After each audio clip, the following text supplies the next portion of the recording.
All right, let's jump into this deep dive. We're cracking open David Epstein's The Sports Gene and exploring how nature and nurture team up to create those amazing athletes. You know, the ones smashing records and defying limits. It really makes you wonder, like, do sports genes really exist? And can practice really beat talent? I mean, some stories really challenge what we think about athleticism. Like, you remember back in 2003? When Jenny Finch, the softball pitcher, struck out all those MLB All-Stars. Yeah, Barry Bonds, Mike Piazza, those guys, they were at the top of their game. Totally amazing. Most people just thought, oh, it's a woman playing against guys who aren't really trying. Yeah. But I bet there's some cool science behind it. Oh, yeah. Finch's success, it wasn't about, like, raw reflexes. Right. Studies show that elite athletes across all kinds of sports, their reaction times aren't that much faster than yours or mine. Wow. So what's the secret sauce? It's this thing called perceptual cognitive skill. Okay, break that down to me. What does that mean on the field, on the court? Basically, athletes train for years, and they get this crazy ability to predict where the ball's going. Like they can see the future? Kinda. There's this test, the occlusion test, where athletes watch these short clips of a game, but then the clip cuts off and they have to guess what happens next. Elite athletes are amazingly accurate. So what's cool is you, as an athlete, can train your brain to anticipate plays just like the pros. That's incredible. So it's not just raw talent. You're actually training your mind to see the game differently. Exactly. That whole natural athlete thing, it's a myth. Hone skills, that's what matters, even at the highest level. This makes me think of the 10,000 hours rule. Yeah. Like to be an expert, you need that much practice. But something tells me it's not that simple. Yeah, the 10,000 hours rule is more like a guide. Studies on chess players and musicians show it takes some people way less time to master their craft. So is it just like all in the genes then? It's definitely more complicated than that. It's where the whole nature versus nurture debate gets interesting. Like Stefan Holm, the Swedish high jumper, he won Olympic gold even though he was pretty short for his sport. Oh, yeah. Holmes' dedication to training was unbelievable. Super dedicated. But there's more to it. He had this crazy long Achilles tendon. I bet that helps with jumping. Big time. It's like a powerful spring. Perfect example of nature and nurture working together. Totally. It's Yeah. like his dedication was the software, and his body, that long Achilles tendon, that was the hardware. Love that. It makes me think about vision, too. Do MLB players have, like, superhuman eyesight? Well, good vision obviously helps, but research shows elite baseball players have measurably better vision than average. So it's not just about, like, wearing glasses. It's a real physical advantage they have at the plate. Another piece of hardware. Wow, that's interesting. And it's not just baseball, right? Nope. There was this long study of young tennis players, including Boris Becker and Steffi Graf, and you know what they found? Was that? Their general athleticism, like back when they were kids, was a good predictor of how well they do in tennis later on. So maybe specializing super early isn't the key. It might be better to build up all kinds of physical skills first, then focus on one sport. Interesting. This reminds me of how everyone talks about Tiger Woods and how it's all about intense practice from, like, day one. It feels like people are missing part of the story. Right. Even Tiger Woods has talked about his natural love for golf and how coordinated he was as a kid. Sure, practice was key, but saying natural talent doesn't matter. That sends the wrong message. It might make people think, well, if I don't have the right genes, why even try? Like genes are destiny, which isn't true at all. It could discourage people from even trying. Exactly. It oversimplifies things. Genes and environment, they both matter. And this gets even more interesting when you look at, say, men and women in sports. Now, that's a topic that always gets people talking. Where do we even start with that? Well, there are definitely big differences between male and female athletes in lots of sports, especially running and throwing. And one big factor is testosterone. Powerful hormone. But doesn't that raise a lot of questions about, like, how we define male and female athletes? Where do we draw the line? You're right. It's a complicated issue with no easy answers. There are tons of different views on this, and it's an ongoing discussion. But hey, let's shift gears for a sec. Ever heard of Jim Ryun? Oh, yeah. He went from a pretty average high school athlete to a record-breaking runner. Inspiring story. Right.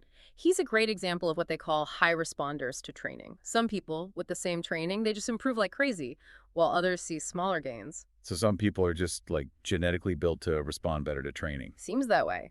They did this study, the Heritage Study, with hundreds of people, all in the same exercise program. Yeah. Their aerobic capacity improved a ton, but some people, almost no change. Others, Huge improvements. Mm-hmm. All comes down to gene expression. Wait, what did that mean? Our genes, they're like instructions for our bodies, but those instructions aren't always on at the same level. Gene expression means how active a gene is, how much protein it's making. So say you have a gene for muscle growth. If it's super active when you train, you'll see bigger gains. That's so cool. So even if two people do the same workout, their bodies react differently because of their genes. Exactly. Makes a case for personalized training, right? Speaking of genes and muscles, you ever hear of a, super baby with crazy muscles? A super baby. Now you've got my attention. So this baby had a gene variation that basically took off the brakes on muscle growth. And get this, the same mutations found in Belgian blue cattle, you know, those super muscular cows. So we've got a ripped baby and buff cows. What's next? But seriously, imagine if we could tweak that gene in humans. That's the big question, right? Gene doping, athletes messing with their genes for an edge, that's a whole can of worms. Absolutely. We've got to be careful as science gets more advanced. Okay, before we go there, let's talk about muscle fiber types. It gets a little technical, but it's key for understanding potential, right? Oh, yeah. It's a big piece of the puzzle. We've all got slow twitch and fast twitch muscle fibers. Slow twitch are for endurance, fast twitch are for explosive power. So marathon runners have more slow twitch and sprinters have more fast twitch. You got it. But most of us have a mix. And the proportions, largely genetic. It makes you think about a sport like soccer, though. Yeah, you need speed and endurance for soccer. So mostly fast twitch, right? Actually, studies show that elite soccer players often have more slow twitch fibers. Really? Why is that? Wouldn't that slow them down? There's trade-off, more fast twitch, more injuries. Seems like a good balance is ideal for soccer. You can play long games without getting sidelined. Amazing how genetics influences injuries. So talent and training should be more personalized than they are. Totally. And when you think about talent, pro sports have changed so much. All the specialization, it's led to what some call a big bang of body types. What does that mean? Well, as sports get more competitive, the stakes get higher. So there's a demand for athletes with very specific bodies built for certain roles, like basketball players just keep getting taller and taller, huge wingspans. Makes sense. That gives them an edge. Yeah. So it's like evolution, but in the sports world, competition is pushing human bodies to the extreme. It is. It's all about that winner-take-all thing in pro sports, where even a tiny physical advantage matters. This makes me wonder, where in the world is the most athletic potential? Great question. Kenneth Kidd, the geneticist, thinks it might be people of African descent. Really? How so? Genetic diversity decreases the farther you get from Africa, and more diversity, more potential traits, including athletic ones. So more potential athletes in Africa because there's more genetic variation. But what about environment? How do you separate those things? You're right. It's always both. It's complicated. And Kidd's theory is super interesting, but we can't oversimplify things.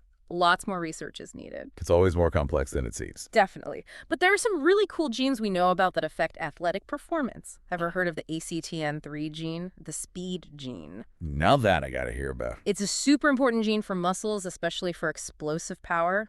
And elite sprinters, they almost never have two copies of the X variant of this gene. So to be a top sprinter, you need that speed gene.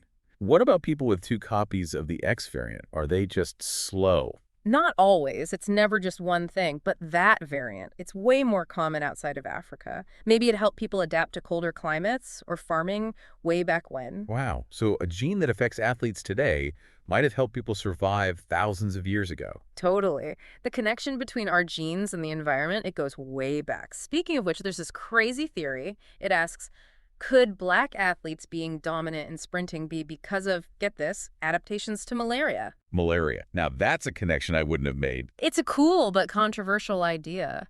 So sickle cell trait and low hemoglobin, they're common in West African populations because they protect against malaria. Right. But they might also favor fast-twitch muscle fibers. So traits that help people survive a disease could also make them better sprinters. That's wild. It is wild, but it's just a theory. There's evidence for and against it. More research is needed. It's always more complex than it seems. Wow.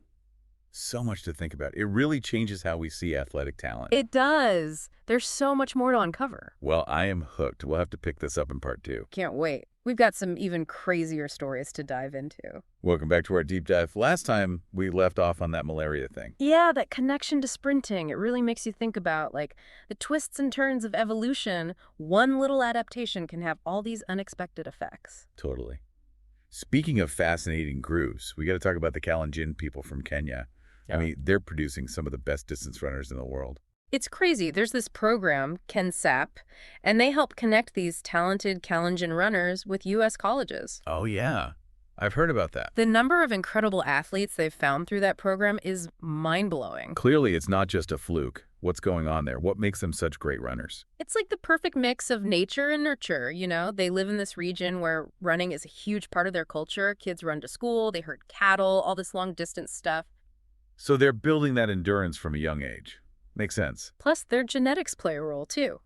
Studies have found certain gene variants that are super common in people with what's called nilotic ancestry. And the Kalenjin people have that ancestry. Yep. And those gene variants, Yeah. they pop up a lot in elite runners. Wait, back up a sec. What exactly is nilotic ancestry? Oh, it basically refers to people who originated in the Nile Valley region of Africa. They have these genetic markers that set them apart. Okay, got it. So having those genes might give these runners an advantage, but not every Kalenjin person becomes a world-class runner. Right? There's got to be more to it. For sure. It's never just one thing, right? There's a ton of individual variation. It's also their culture, how dedicated they are to training, all that good stuff. Another example of that hardware and software idea. Genes are the hardware and everything else is the software. You got it. And speaking of hardware, you know, it can vary a lot, even when it comes to something like adapting to high altitudes. Ever thought about that? Oh yeah, altitude can be brutal. It makes you realize how much your body depends on oxygen. Right. And different populations have adapted in different ways, like Tibetans. They have genes that help them thrive in high altitudes, but Andeans have different adaptations. Wow. So each population has its own way of dealing with the challenges of their environment. That's evolution for you. Amazing, right. And even within those populations, everyone reacts differently to altitude. Some people, their bodies just naturally make more EPO. That's the hormone that boosts red blood cells, right? Yep. So even for something like altitude adaptation, genes play a big role. It's all about the hardware. This reminds me of this runner, Anthony Sandoval. Might have been an Olympic champion if it weren't for that whole 1980 Olympic boycott. Oh, wow. I don't know his story. Tell me more. Sandoval, he had it all. Long legs, big heart, and his body just used oxygen incredibly well. He actually smashed the U.S. Olympic trials record for the marathon. No way. What a bummer he missed the Olympics. Totally. It's proof that sometimes bad luck gets in the way, even when you have talent and dedication. Absolutely. Life isn't always fair. But his story definitely shows how much variation there is in human physiology, how our genes can make us incredible athletes. Speaking of which, get this. Did you know work ethic might have a genetic component too? Yeah. Some people might just be wired to be more motivated, you know? So some people are just born to be gym rats. Huh. Something like that. There was this study with mice, and they actually bred different lines of mice. Wait, so some were couch potatoes and others were like marathon mice. Exactly. They bred mice that loved to run and mice that, well, didn't. And guess what? Oh. The brains of those high runner mice, they had some similarities to humans with ADHD. Interesting. So maybe there's a link between certain brain chemicals and that urge to exercise. Yeah. It's like those people who are always buzzing with energy, always got to be moving. Right. Like they have a different setting on their motivation thermostat. This makes me think of those ultra marathoners like Dean Karnazes, who ran 350 miles without sleeping, and Pam Reed. She ran 300 miles nonstop. They must have some serious genetic advantages. Could be. There's research showing that certain gene variations, like ones related to dopamine receptors, are tied to being more active, having a lower BMI, and even, ADHD. It's crazy how all these things might be connected. So there's a whole spectrum of human drive, and these ultra athletes are way at one end, pushing the limits of what's humanly possible. Sure. Makes you wonder what other genetic secrets are out there just waiting to be discovered. But even as we're learning all this stuff, we have to be super careful. Right? You mean like not getting carried away with the idea that genes determine everything? Exactly. And remember, not all genes are good genes. Remember HCM. Oh, right, that heart condition. Scary stuff. It's a reminder that genes can also be dangerous, especially for athletes. So genetic testing in sports, it's a powerful tool, but we got to use it responsibly. Absolutely. We need to understand both the good and the bad that can come from it. We need to use this knowledge to protect athletes and keep sports fair. I couldn't agree more. This has been an incredible conversation so far. I mean, athletic performance is way more complicated than I ever imagined. It really is. It's this amazing mix of nature and nurture. And as science keeps moving forward, I bet we'll uncover even more amazing stuff. I'm excited to see what the future holds. Me too. It's going to be wild. Welcome back for the final part of our deep dive. We've covered a ton of ground, from tiny genes and muscle fibers to human evolution and how different groups of people have adapted. We've gone deep on some really interesting research, and I think we've challenged some of the old ideas about talent and what it means to have athletic potential. Totally. We've seen how our genes, where we live, even our culture, it all comes together to shape our abilities. One of the coolest things we've learned is that even something like work ethic, that inner drive to push yourself, might actually be influenced by your genes. Remember those mice who were basically addicted to running? Oh, yeah. They made me rethink my own workout routine. It's wild to think that some people might be wired differently when it comes to motivation, feeling that runner's high. Definitely. It makes you think twice about those folks who are always full of energy, who can't sit still. It's not just about being lazy or driven. Maybe it's deeper than that. Like some people have a motivation gene or something. Maybe. And this brings up something important. All this genetic knowledge, we got to be careful with it. You mean like not assuming that genes are everything? Right, but also, as we learn more about the genes that affect athletic performance, we can't let that lead to discrimination. Imagine a world where athletes are picked just because of their DNA. No one cares about their passion, their hard work.